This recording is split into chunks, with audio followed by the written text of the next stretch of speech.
The powerful entities that shaped the land of the Freljord before it was named Freljord are known as demigods. Demigod by definition means a being with lesser divine status, such as a minor deity. This alludes to them either not being all-powerful or to perhaps being dwarfed by other more powerful entities. They are, however, also simply called gods, likely due to their power being beyond most mortal beings, such as average humans. My blood is of the VORRIJAARD, the land before the Freljord.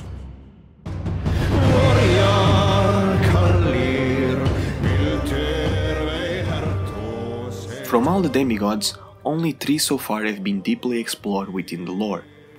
Orn, the fire below the mountain, Volibear, the relentless storm, and Anivia, the cryo-phoenix. But we also have knowledge, although limited, about other demigods. The Iron Boar. We first learned about this deity in Tryndamyr's bio.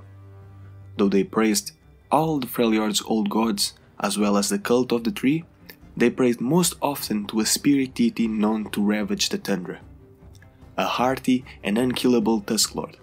Since the raw materials required for armor were scarce, the clan instead put its resources towards the forging of great blades, inspired by their god's ivory canines. The description of unkillable might be a hint that this god is the source of Tryndamyr's power, of his undying rage.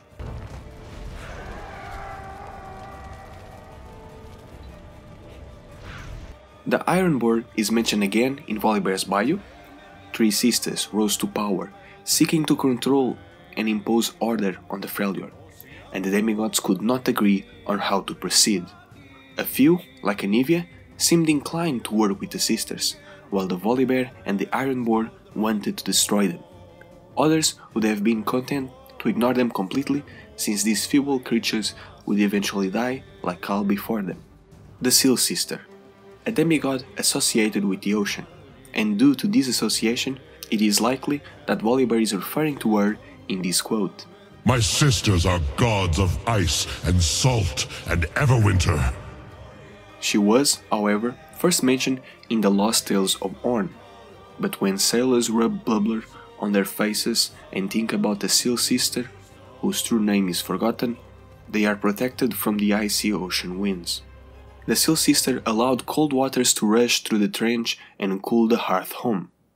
She is also mentioned in From the Ashes, and yet here he was, casting her remains to the bitter winds with a prayer to the Seal Sister, alone but for his thoughts.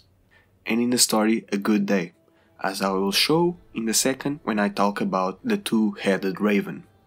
Some of those gods she recognized, the icy phoenix and the Seal Sister among them, while others she did not, such as a ram holding a hammer and a 2-headed raven.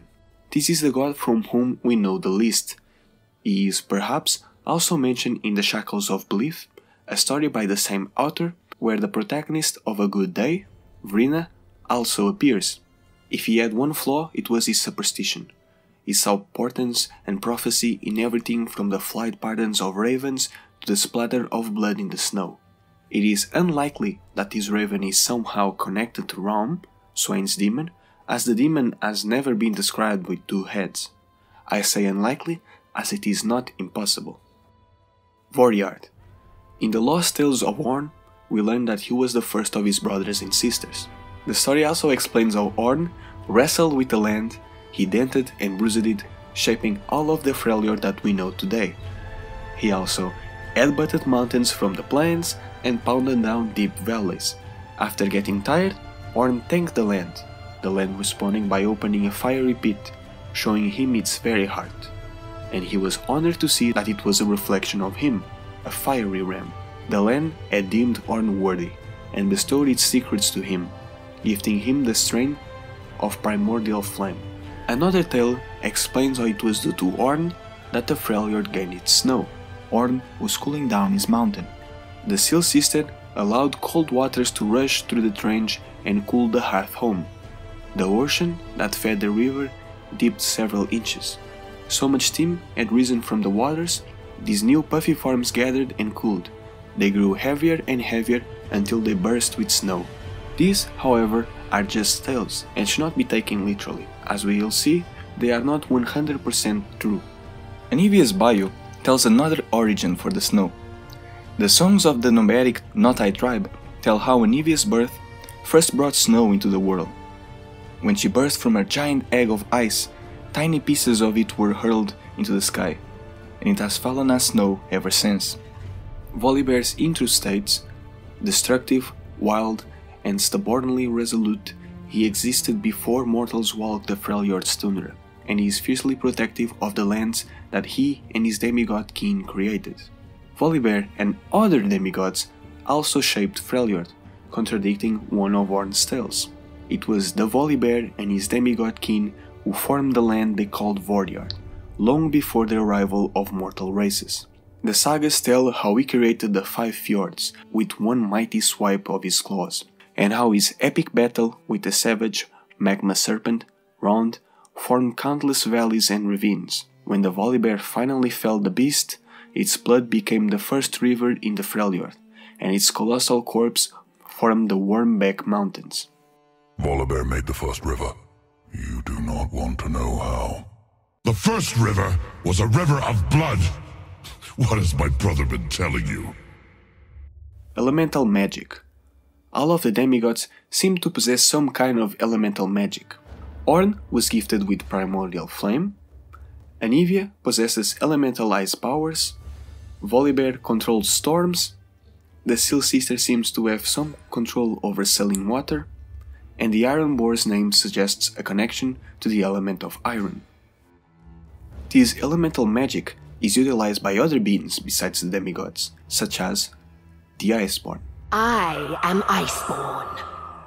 The ICEBORN are known for their physical strength and resistance to cold, but mostly for being the only capable of wielding weapons of true ice. Lysandra's biography alludes that the Watchers turned Lysandra, her sisters, and their followers into ICEBORN.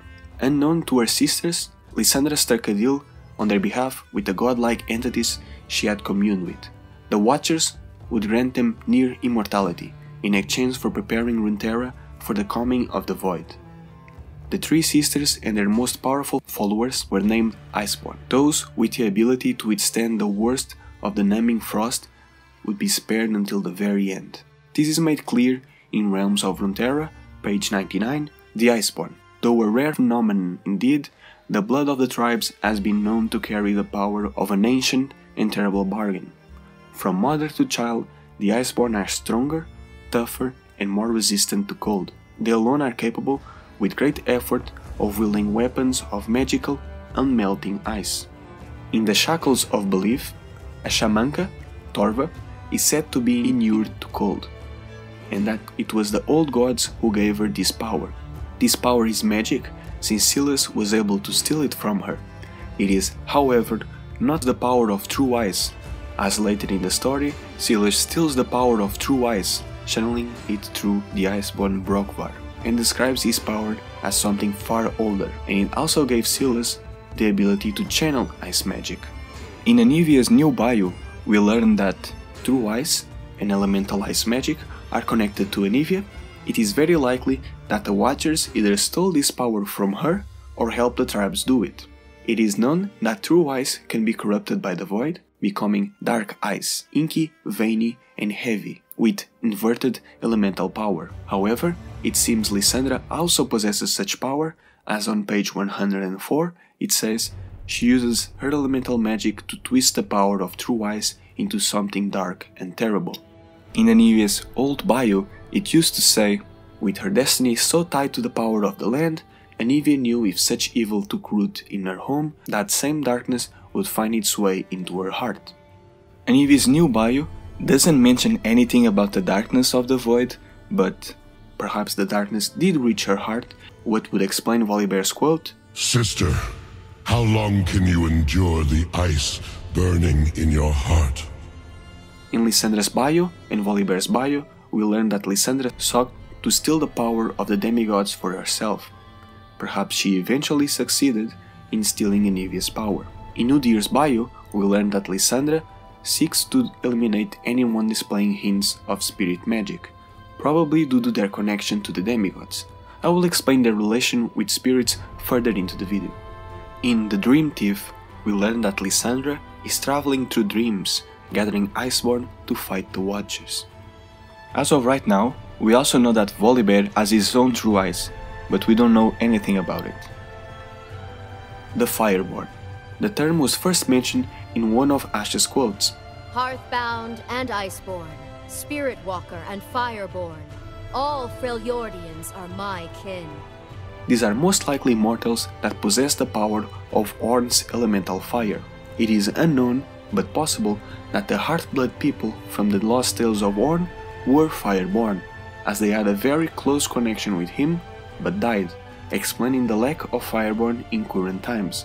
However, this might be changing, as in The Voice from the Heart, a group of Freljordians running away from the Winter's Claw and the Ursine were helped by Ornn.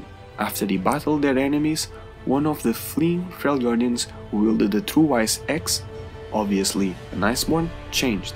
Olgavana's hair had been singed away, her muscular back branded with heat. Her own True Ice Axe was bronze and iron, as naked as we were. She had never looked stronger. She and her group most likely turned into Fireborn. It's possible that Brand, born a Freljordan tribesman with the ability to channel fire, is a Fireborn.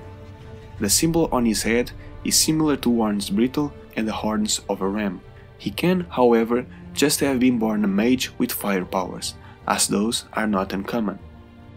The Stormborn. The term was first mentioned in Sejuani's bio. Her defiance of the Frostguard also attracted outcast shamans, spirit walkers, Iceborn and Stormborn, and unrepentant worshippers of all the old gods from across the Freljord. These are most likely mortals that possess the powers of Volibear's elemental storm. Spirits. I am a god. I cannot die. But do I live if I am not in the hearts of warriors? As Riot Scathlock puts it, spirit gods are manifestations of cultural ideas. They can die, but as long as someone believes in them, they can return. For example, in Anivia's bio it says, as long as Freljord exists, her soul is immortal. The demigods are spiritual entities with no fixed physical form, who are guided by the thoughts and beliefs of those who worship them.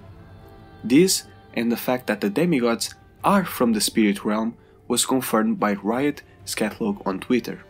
In Stormbringer, Volibear woke up feeling the power of worship. The fact that the gods have no physical form and can change depending on the thoughts of those who believe in them explains how Volibear can be seen as a monster when summoned by the Ursine. It can also explain the size difference between Volibear as he is seen in his splash art and Runeguard Volibear, despite the same armor being visible in both. The size difference also explains how Volibear managed to only blind Lysandra with his claws. He changes his size in Stormbringer, becoming bigger as he gets angry. He loomed over her, easily 4 times her height, but growing ever larger as his anger returned. In the Shackles of Belief, Torva, a shamanka, seems to be guided by the will of the gods to encounter Silas. This encounter eventually leads to the events seen in Warriors. If it was really the will of the gods, and if so, what specific gods wanted such things, are unknown, but perhaps this is part of Volibear's plan. The demigods are known as the spirits of their animal forms or of their powers. For example, in Silenced of the Dam, we learn that Ornn is known as the spirit of fire, hearth, and forge, or the Great Ram, and Volibear is known as the spirit of the Great Bear. Anivia is known as the spirit bird of ice. Spirit walkers such as Udir, and member of the Ursine, have the ability to channel the power of the god spirits and other animal spirits, whose relation to the gods is unknown, such as an undying eagle, who can either be a phoenix spirit or Anivia, a clever lynx, a tiger, and a turtle.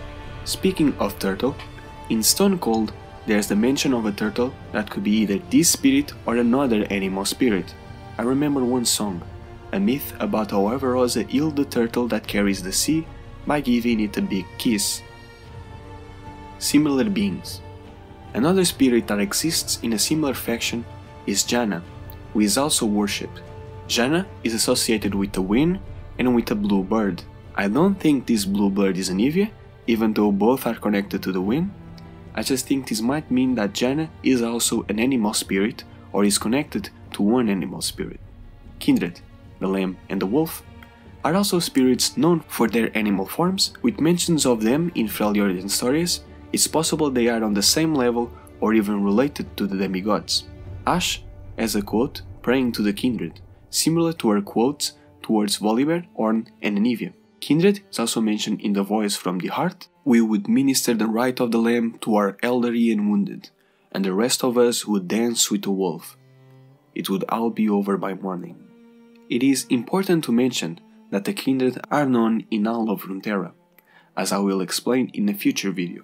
Speaking of this future video, in Perennial there's the mention of the entities known as the Taker, the Gatekeeper and the Collector. The Gatekeeper is imagined by different people as a fox, a dog, a leopard and even another. It's possible that these entities are either related to Kindred and or to the demigods. Rammus could also be related to the demigods. He is worshipped as a deity and thought to be a demigod of Shurima. He also has an animal-like form, that of an armadillo. His likeness adorns colossal stone monuments made in the early days of Ascension, leading some to believe he is no less than an immortal demigod. Skeptics often point to a simpler explanation, that Rammus is just one of many such creatures. An entity known as the dragon or dragon spirit also seems very similar to the demigods. It is also an animal-like spirit. Lee Sin can channel the dragon spirit in a similar way to Udyr and other spirit walkers. In Lee Sin's bio, it says that Udyr channels primal beasts of his homeland, confirming that the animal spirits are tied to their land. I'll come back to this later. Just like the demigods shaped Freljord, the dragon seems to have shaped Ionia. A student must listen with focus, for the dragon roared the first sounds and blessed our young spirits with the gift of magic. A student must act with compassion, for the dragon nurtured the first lands and graced them with warmth and life. A student must think with clarity, for the dragon draws the sun across our skies and reveals the world around us. A student must strive with all their might, for the dragon pulled the earth from beneath the waves and gave us a land to call home. A student must move with grace, for the dragon's breath created the wind and waves which brought motion to our world. In Nunu and Willem's bio, we learn that Willem, the last magical Yeti, seems to exist in a similar way to the demigods. Perhaps more physical, he too is shaped by perception. In anger, then shock, then joy, the guardian joined in, shaped not by fear, but by a child's imagination. He was growing furrier and friendlier. His growl was becoming a laugh. Yeti magic is also elemental magic. Nagakaborus is another spirit entity that is worshipped by mortals and has an animal-like form, a serpent head with tentacles. The word primordial is also used in Nautilus' bio, concealing the bound that the primordial power had made with his spirit. This could refer to Nagakaborus' power or another similar being. Other beings that might be related, but there's little evidence for that, are the Great Weaver, a mythical protector set to span the world to life. The Great Weaver, in my opinion, seems more like a Targonian deity. The nature spirit Maokai and the god Willow, now living through Ivern. And finally, the Drowned Ones, that transformed Pike, crushing his mind in a process perhaps similar to what the volibear did to the Lost Ones. And now, speculating even more, in Ashe's quotes, she speaks of 5 beings she and her people worship: Volibear, Orn, Anivia, Kindred, and Hildharg, Warden of Sacrifice. Glory to the volibear, the thousand-pierced beast. Give my people the resilience of your wilderness and the fury of your storm. Praise Orn, the Firebringer. I ask for your wisdom, First Builder and Forge Lord. Praise Anivia, the Frostbringer. Let us feel the coming of change. Grant us the freedom to travel in safety. Praise Kindred, the Two Hunters. Pray we see death's approach, so we may complete our labors and die with our eyes open. Bless us, Hildharg, Warden of Sacrifice. Protect my husband. Protect my people.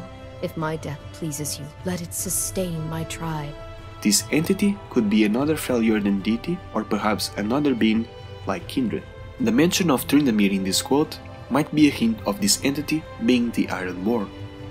The venoms that cause the physical transformations that Cassiopeia and Elise experienced might be related to the way the Spirit Walkers and the Ursine transform. I don't believe in this, I just wanted to mention it to do their animal-like forms and even Vilmos' potential true nature.